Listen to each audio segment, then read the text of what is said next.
I'm getting too old for this.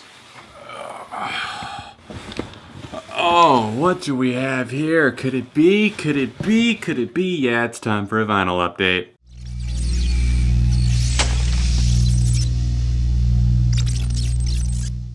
What's up everyone, John from Beyond ARTV. It's time for another installation of my record collection series. Got a few updates for you guys, and I was going to do this sooner. I know it's been a little while. I was going to do one at the beginning of September, but I waited and waited for a couple of records to get to me. I've been waiting for SRC Vinyl to get me my Blink-182 Blue Enema of the State, along with my Killer's Hot Fuss LP. I understand there was a delay from the manufacturer, but still hasn't gotten to me, and it's already passed the release date by like 2 weeks. So yeah, where you at, guys? Anyways, I'm just gonna briefly go over some of the stuff that I've picked up in the past month and a half or so. I've gotten my hands on some cool LPs, some cool colored stuff, some other stuff that had been missing from my collection that I'd really been eager to add and actually found, whether it be in a record store or on eBay. So let's go ahead and get into this. First up, we have a perfect album for fall, the All Hallows EP by AFI, A Fire Inside. This I found at the local record store. It was only $5 and it's pressed on orange vinyl. It's really perfect for like kind of Halloween and fall. I love the way that it looks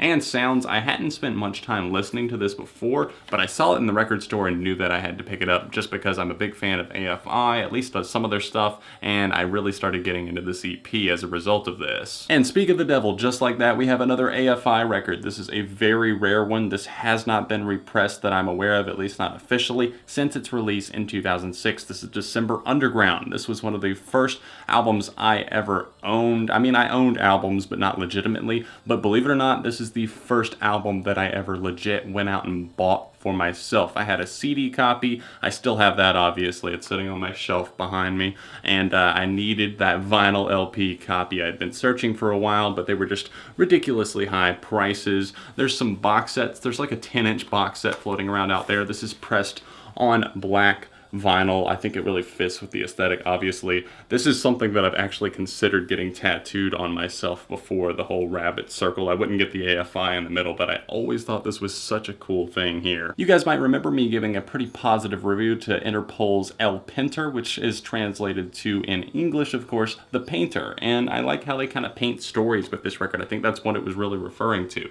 There's some great tracks on here, like Breaker 1.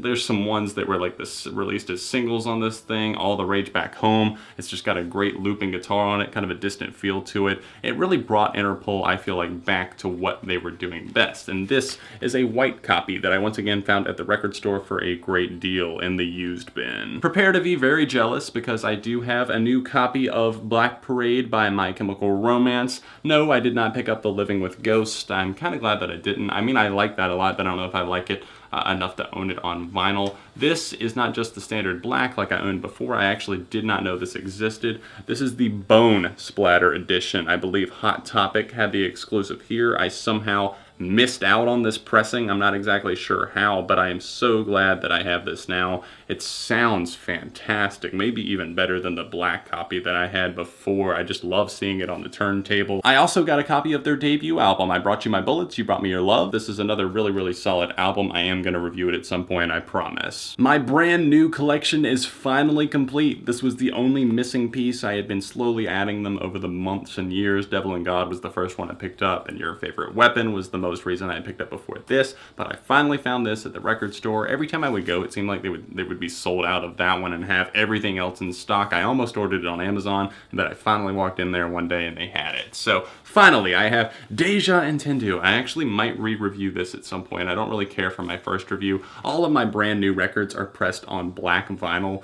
I don't think that there are any other editions of this one. I know there's different quality pressings. This is a 180 gram press here. I really enjoy the quality on this one. I was listening through it a lot whenever I was doing and preparing for my top 10 brand new songs, which if you guys haven't seen, it's up on the main channel ARTV. Really just stoked to have my collection rounded out for brand new albums though. Now here's one that I had debated picking up for a while. This is Alt J's This Is All Yours. This is a colored pressing and I really love the artwork on it. This is an album that you really need to be in the mood for. It's kind of an entrancing listen. You kind of fall into it or else you're very very bored with it. And if you're not paying attention, I feel like you fall into the being bored category. And you can see that there's a couple of different colors of vinyl that came with this one. I like it. It kind of makes for a cool shade. You can see here it's transparent and it has green and of course this yellowish oranges. I added 2 La Dispute albums to my collection, their debut album that has a very, very long title somewhere at the bottom of the river between Vega and Altair, and Rooms of the House as well. This is one that my girlfriend got me into. I really enjoy some of the tracks on here.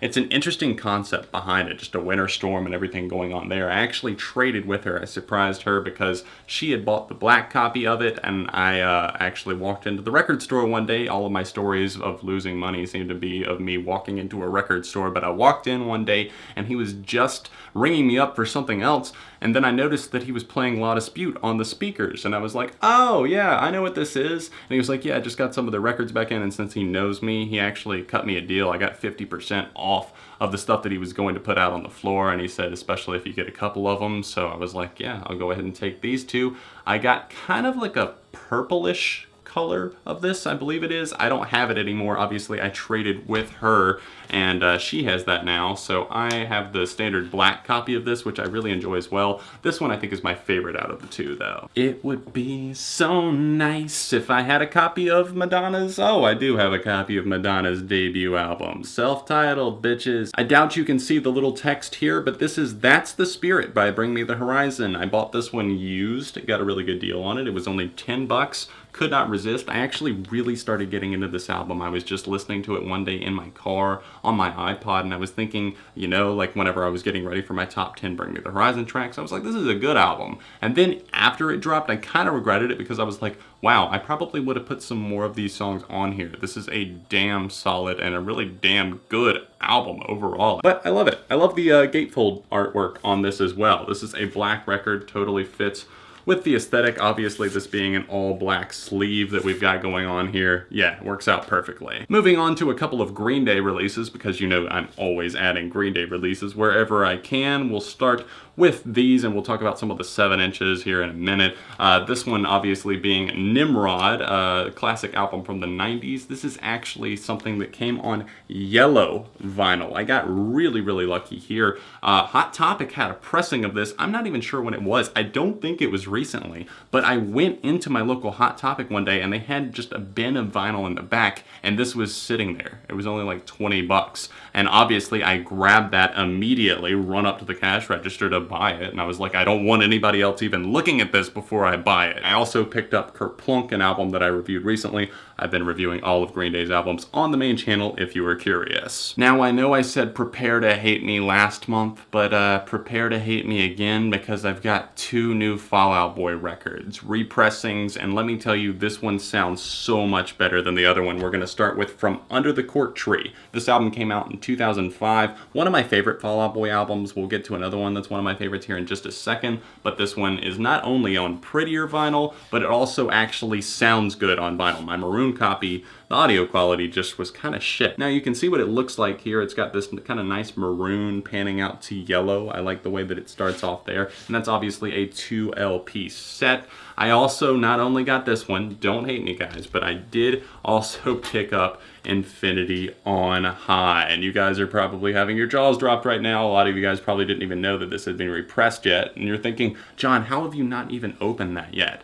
I don't know. Honestly, it's been a pretty busy week since I got it. I haven't opened it. Why don't we just do it here? We'll do a little unboxing on camera. Got my handy dandy little slicer here. This is actually come in perfect. It's supposed to be a letter opener. This is my vinyl LP sleeve opener, I'm telling you. Now, this record is absolutely gorgeous. I know already. My girlfriend has this, and I've seen several other people tweeting out their pictures of it, and I was almost just scared to open it because I was like, it's just maybe too much beauty for my eyes, because this is already, I know, going to be one of the most beautiful records in my collection. Let's go ahead and open this thing up here and see what we're actually looking at. Whew.